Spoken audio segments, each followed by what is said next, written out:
Hello everyone, you're tuned into today's PIR live event and I'm your host Scott Jones. Before we get started, I'd like to welcome our live stream viewers. Remember that you can tweet your questions using the hashtag AskPIR anytime during the live event, and I will relay them to our guests when it's time for the Q&A. If there's room in your tweet, please include your name, school, or city, and we'll give you a shout out. I look forward to getting to some of those questions, but first I'll introduce our guest today, who's Dr. John Allingham.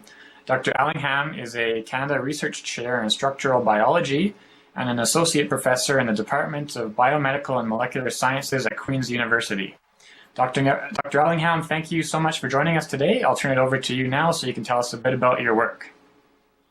Thanks so much, Scott. I'm really happy to be doing this and to talking to some younger students than I guess I'm used to talking to. I've been at Queen's University now for nearly 10 years as a Canada Research Chair and a professor in the Department of Biomedical Molecular Sciences. So I got my PhD at the University of Western Ontario, seems like a long time ago now, and then came to Queen's. And since I've been doing research into looking at protein structure and protein function. In addition to research, I teach courses in undergraduate molecular biology and biochemistry.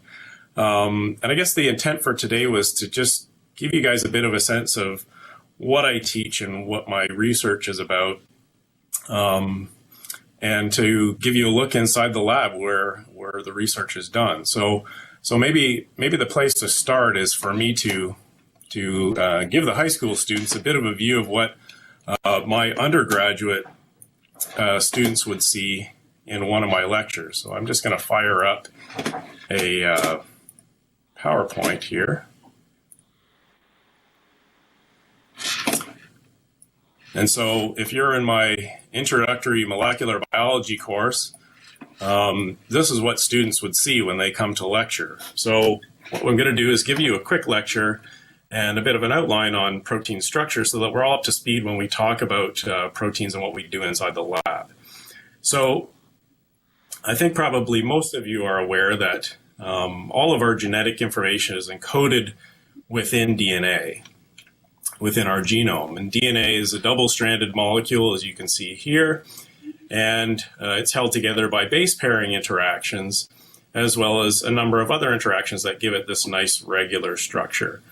And of course, within cells have to be able to divide and split this DNA between the cells after division happens, and this is a process known as replication. Now, there's another function of DNA, of course, and that's that it encodes information, and the information it encodes makes things like proteins and other polynucleotides like RNA, and this is what really helps builds the cell and dictates what cells are able to do. So the process of getting at the information that's encoded within DNA involves transcription. And so this is done by a set of proteins that will take and separate the strands of DNA and copy one of the strands into a message. And this message comes in the form of something that's a little bit like, or quite a bit like DNA, but has some unique differences, and that's RNA. And what's shown here is a single strand of RNA that's not base paired to something else. Now, this is kind of an intermediate of the message or the information that's encoded within DNA, and this is what is used by a large and very complex machine called the ribosome to go about transferring information from DNA into proteins. Proteins are the building blocks of cells. This process happens through translation. So a ribosome will translate information in the form of a DNA or polynucleotide code into a polyamino acid code, which is what proteins are made of. So what's shown here is a sort of a simple structure of a protein, and it just kind of looks like a mess of spaghetti here, but really this is a structure that has the ability to convey function. What I want to do is show you a little bit about what's contained within this. First of all, what I'll do is say that that picture is only a simple representation of what proteins can look like. And proteins come in all different shapes and sizes. And this is a panel of different types of proteins that have a number of different functions and obviously have very different structures. And it's the structure of the protein that really determines what its function is. And the structure is determined by the content of amino acids within the protein. And that's what's on this bottom line here. What my students would see is a slide like this that I tell them the structure is determined by amino acid content as well as the order of amino acids. So probably as high school students, you're not as familiar with amino acids. You're probably fairly familiar by now with DNA and the double helical structure of DNA, but proteins are going to be a bit of a new topic for a lot of people. So what I want to do is just quickly give you a bit of an overview of what my students would need to learn about in terms of amino acids and their chemical and physical properties and how this conveys a structure like one of these structures when it's actually assembled into a protein. So all of our proteins in our bodies are made from amino acids, and we harbor 20 amino acids, and these are what are shown here. So these are chemical structures that all differ in certain ways. They differ in terms of the size of the group that's attached to this main component. So you can see that all of these amino acids have this blue highlighted area, a red highlighted area, and this gray highlighted area. So there's an amino group, there's our carboxyl group, and then there's a hydrogen, and these things are all attached to a central carbon, and all of these amino acids all have this structure. What differentiates amino acids are these side chains, and these all have different structural and chemical properties. I won't go into those in too much detail other than to say that these are what determine the types of shape, or what we call three-dimensional structure, a protein will take. They also determine what function that protein will form. Obviously, these are all separated into individual amino acids, but when you assemble a protein, these amino acids get linked to one another to form a polymer known as a polypeptide. And this is what's shown here, and we describe this polymer of amino acids as the primary structure. So we can see we have 1, 2, 3, 4, 5, 6, 7, 8, 9, 10, 11, 12, 13, 14 amino acids, and these are all linked together to form a continuous chain. Now, as this chain is synthesized within a cell, it can undergo interactions with other nearby amino acids to do something known as protein folding, to form what we first call a secondary structure. So what we're seeing here is this chain of amino acids forming a coil-like structure, kind of like what you would see in a spring. And this structure is known as an alpha helix. And different types of different strings or strands of polypeptides can form different structures. We can have alpha helices or beta sheets. If we have a really long polypeptide, this structure can then assemble and fold into what we call a tertiary structure, or large three-dimensional protein structure such as this. So this alpha helice, as you can see, just makes up part of this larger structure that also contains these arrows as shown here that are known as beta strands, and this forms a large three-dimensional molecule. And this is the functional form of a protein, what we call a folded polypeptide. Now, some proteins, and many proteins in fact, actually form complexes of multiple copies of these tertiary structures, and this is known as a quaternary structure. So a quaternary structure is a complex of multiple polypeptides that then form a functional molecule. In this case, this happens to be a molecule that binds to DNA. It fits DNA in this center hole in the middle, and it actually slides along a DNA strand. So what my lab does is it strives to take information about the primary structure of proteins and use experimental methods to determine tertiary structure and quaternary structure. So what I'm going to do is I'll take you to the lab in a little bit and show you what some of these structures look like, but I want to give you an idea of another way in which we look at these structures, and that's by making molecular models. And so what I'm going to show you is an example of a molecular model that a student in the lab that's near mine has built. So I guess what we can think about in terms of protein structure and molecular models of protein structures, you can kind of think about it like a puzzle. So as you know, putting a puzzle together, puzzle pieces have to fit together in a certain way. And some puzzles can be quite tricky to put together, but they're somewhat simpler than working with protein puzzles, because a typical puzzle is a two-dimensional flat thing that you put together on your dining room table, let's say at home.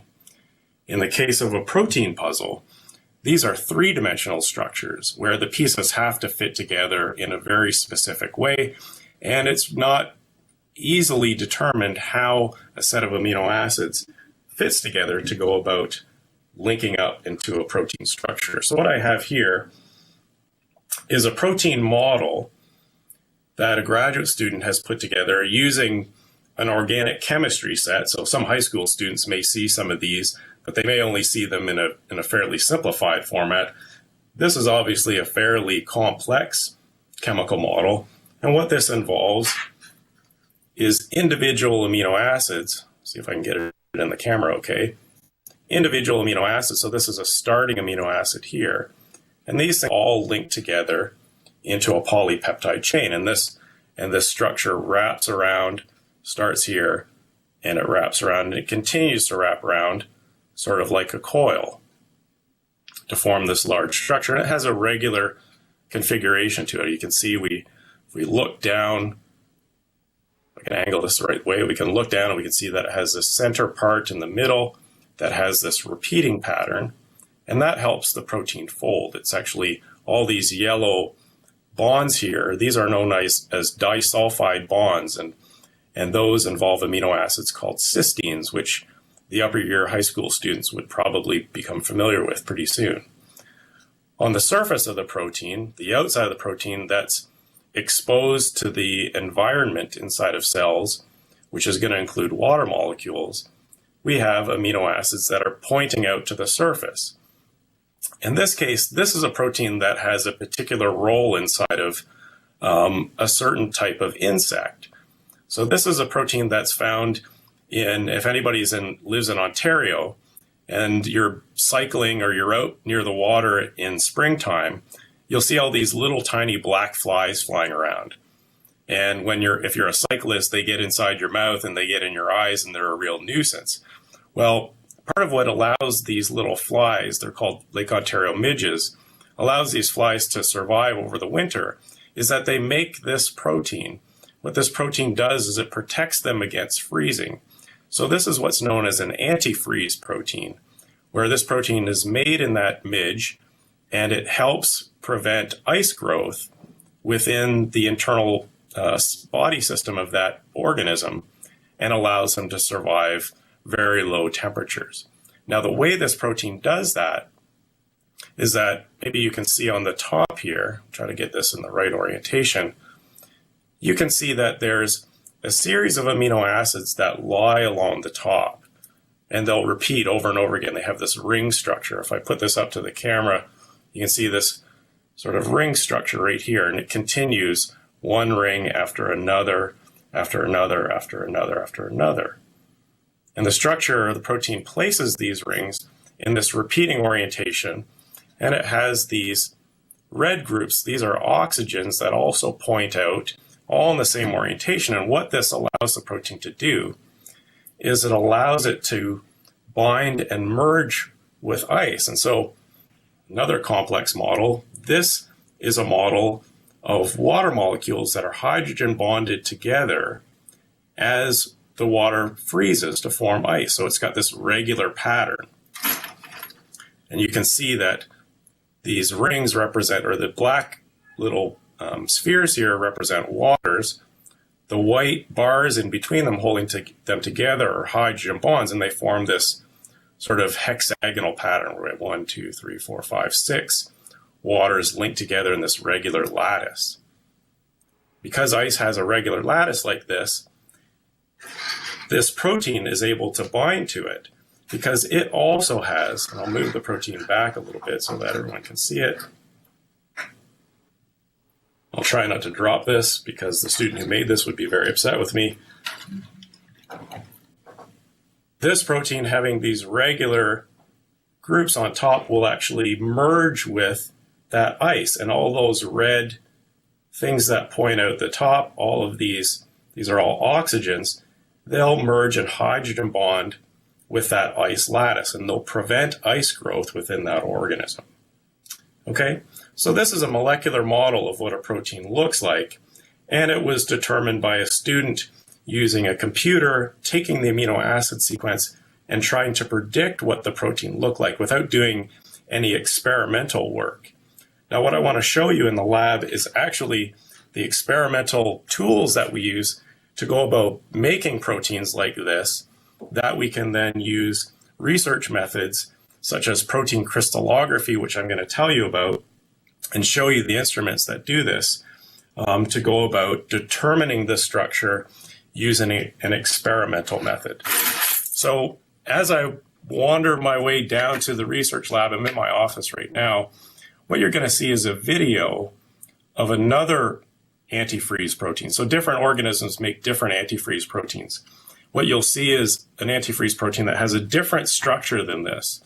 And what I'd like you guys to do is to tweet in answers, and the specific answer that I'm looking for is what type of structural characteristics does this protein have? And what are the things that are also in this model? You'll see these red spheres within this model. What do you think those things are? So have a look at the model as it plays. It'll show up as a movie, and I'll meet you guys in the lab.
What I neglected to mention was that you should tweet in your answers to that question, as Scott mentioned earlier, using hashtag AskPIR, and we'll go about having a look at those, and then we can have a bit of discussion about it later. So right now, I'm in my research lab.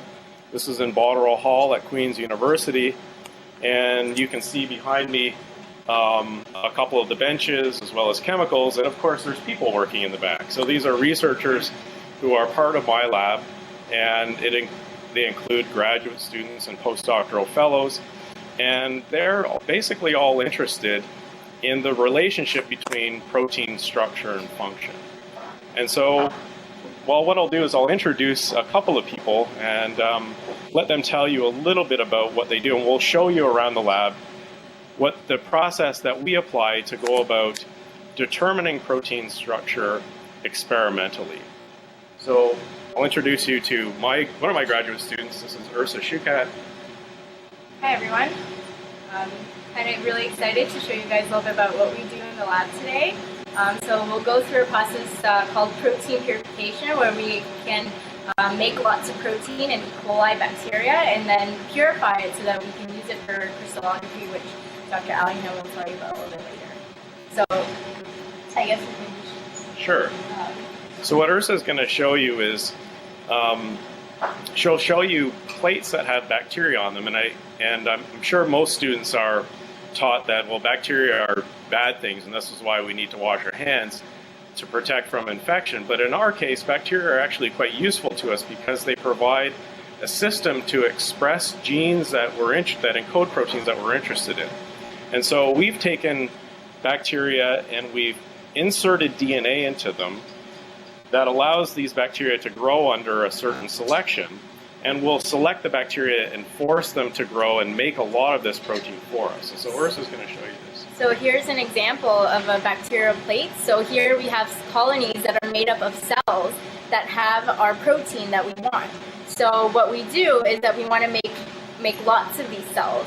So we'll pick one colony and we'll put it in a media that allows the bacteria to grow. And so for these bacteria to grow, we're going to put it in something called an incubator because they grow at a certain temperature. So follow me and I'll show you where.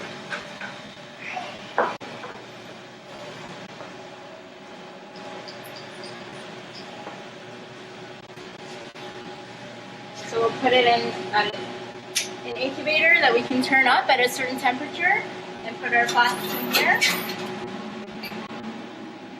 And let these guys shake. That allows them to grow. And then we can take them out and spin them down and collect our cells that have our proteins in them.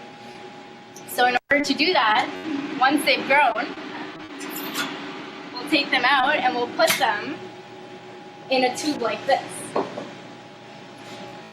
Then what we can do is put it in a centrifuge, which has these compartments here that spin really, really fast, as you can see.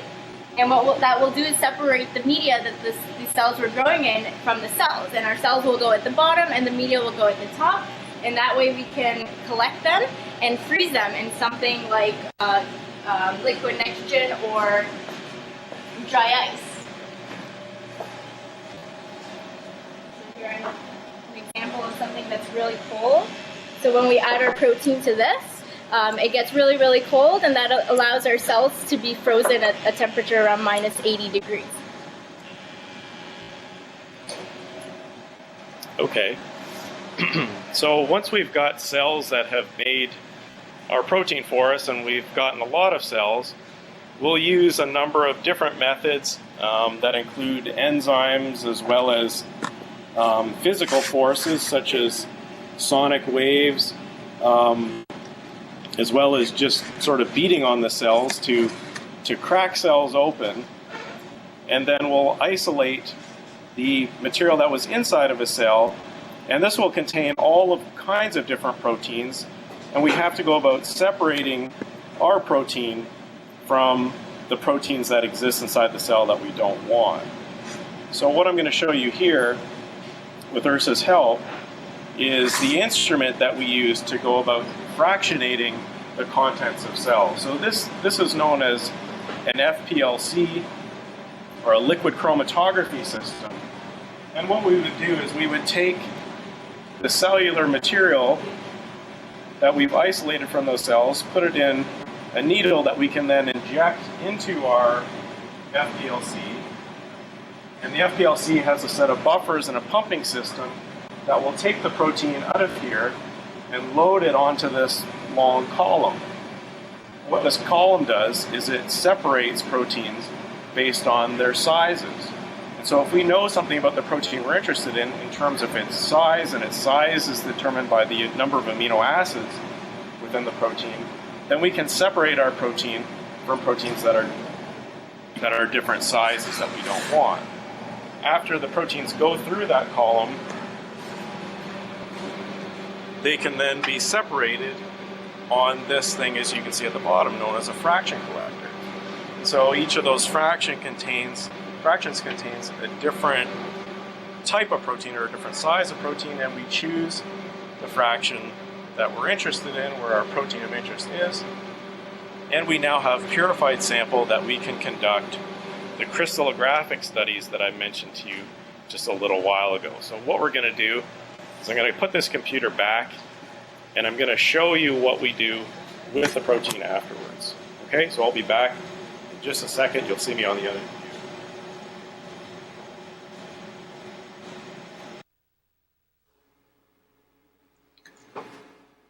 All right, while we wait for John, I'll just give a quick promo for next week's event, which we'll have Dr. Dave Hayes as our guest, and he'll be talking about how our behaviors are shaped by our experiences and how he uses brain imaging to investigate this relationship.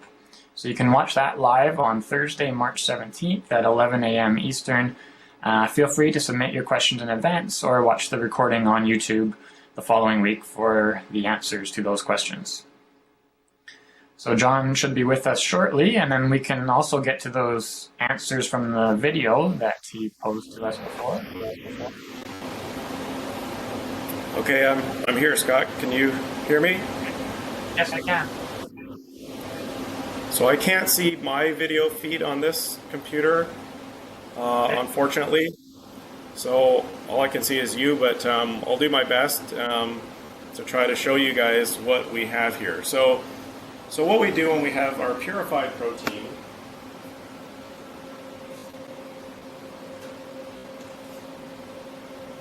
is we'll take it and we'll set it up in these experimental trays where we'll add a little bit of the protein that we've purified to these glass cover slides, and we'll invert them over top of a solution that will cause the protein to become very, very concentrated.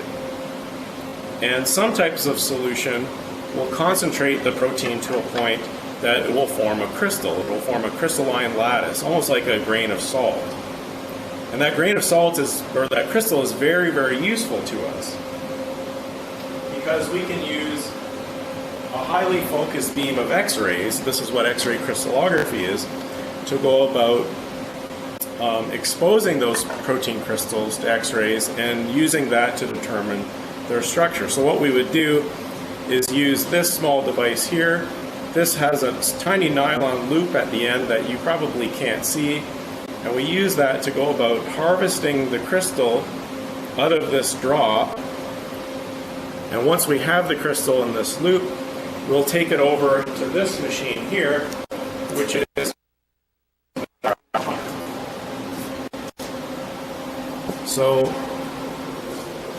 this whole machine here has an X-ray generator. So inside here, there's a device that creates X-rays that follow this long tube down a path towards where our crystal is going to sit. And our crystal ends up getting mounted, so it's inside the end of this nylon loop. We then mount it at the end of this device here, and the X-rays come out and pass through that loop and cause a diffraction pattern that's measured on this piece of equipment here known as a detector. And if the protein crystal diffracts well, then we'll get an image on that detector that looks like this, where you can see many different spots. All of these spots on here represent the position of all the atoms within that protein. And so we use a series of computer calculations and some tricky math to go about calculating the distance between these spots and their intensity, and that gives us information that allows us to generate a model of the protein that we're interested in. And that model, those models are very much like the model that you saw during the time when I was walking from my office to the lab. So that model was determined using a diffraction pattern like this.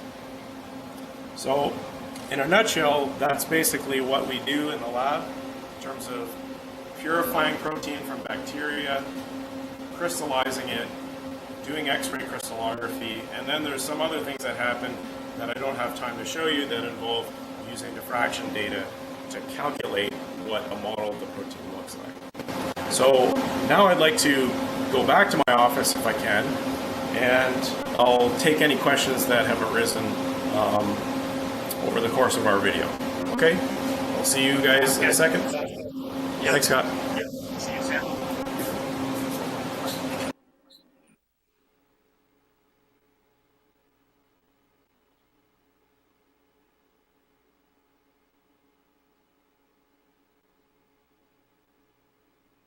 Okay, so I'll just chime in with the answers from the video questions that we had from before.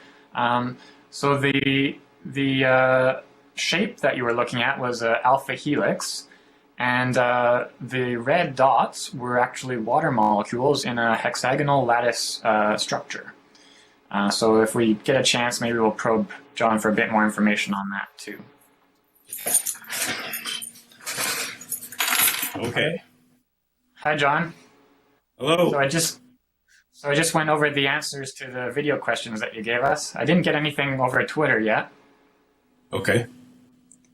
But was I right in saying that they were it was an alpha helix structure and that the red dots were water molecules? That's exactly right. Yeah. So as you may have seen during the course of that video, it sort of panned around the protein, and initially all the water molecules looked like they were in a fairly random orientation. But in fact, as the video did a slice through that structure, you should have actually seen that there was this sort of regular pattern of water molecules, and the protein itself is helping position those water molecules in this configuration. And that's what helps it bind to the ice as the ice is growing. Okay. So I have a couple of questions that have come in over Twitter here that I'd like to get to. Sure. One from a student at Ryan B. Bishop Catholic High School in Guelph, and he wants to know what got you interested in studying molecular biology. Okay. Well, first of all, hi, Ryan. Thanks for the question. It's a great one. Yeah, I guess when I was an undergraduate student, I was just really enthralled with how exactly DNA confers information that goes about making proteins. And so to be honest, I wasn't a great student in undergrad, but I really liked working in a research lab. And so when I was in my third year of undergrad, I got a job working in a research lab where I could study bacteria that made certain proteins that conveyed antibiotic resistance from one bacterium to another. And this is a major problem in hospitals, that drug-resistant bacteria tend to proliferate in hospitals, and they end up causing a lot of infections and extending the stay of many of the patients there. And so I got really interested in this process and then studied bacterial resistance development and spreading as a third-year undergraduate student. And then I stayed in that lab to do a research project for my fourth year, which is also known as your honors year of undergrad. And then thereafter, I stayed on to do my PhD, working in the same system, trying to understand how genetic information gets transferred from one bacteria to the next. In this case, how antibiotic resistance, which is encoded within genetic information, gets moved from one bacteria to the next. And then this led me away from all of that into a completely different area. I went away from University of Western Ontario and went to the University of Wisconsin to then learn about other mechanisms with which genetic information is expressed as proteins. And that's how I learned about protein structure. Okay, great. I'll skip ahead to some other questions from a grade 11 biology class there at Monsignor Paul Dwyer High School in Oshawa, Ontario. And I know you showed us a slide with all of the amino acids on it, but they want to know specifically the names of the 8 essential amino acids. The names of the 8 essential amino acids? I don't even know if I know that. Okay. I mean, certainly all the amino acids are essential to make up proteins. However, we can't make all the amino acids ourselves. And so we require input from our diet in order to make up the ones that we can't make. And I'll be flat out honest that the ones that we can't make, I couldn't rattle them off at this point in time. But I do know that we cannot make all of them. But in terms of synthesizing proteins, which are essential to all of our body functions, we need to have all 20 of them there, at least available for the ribosome to go about linking them together into polypeptides. That's an excellent question. And now I'm going to go back and make sure I learn what the essential ones are that we need in our diet. Well, you actually got to their second question anyway, which was, why is the human body unable to synthesize those essential amino acids. So that's good. Right. Good. Okay, let's probably time for one more here before we have to sign off. And this comes from Sunser Avenue School in Orangeville, Ontario. And they want to know, well, first they say, what fascinating work. Can you tell our young elementary students what other animals have the antifreeze protein? Oh, that's a great question. A lot of antifreezes, a lot of the initial work on antifreezes was done studying reptiles as well as fish. So I'd say a lot of the research done here looks at certain Arctic fishes that have to survive sub-zero temperatures, and they tend to make a fair number of antifreeze proteins. So we now have reptiles, we have fish, a number of different types of vegetation also make antifreeze proteins.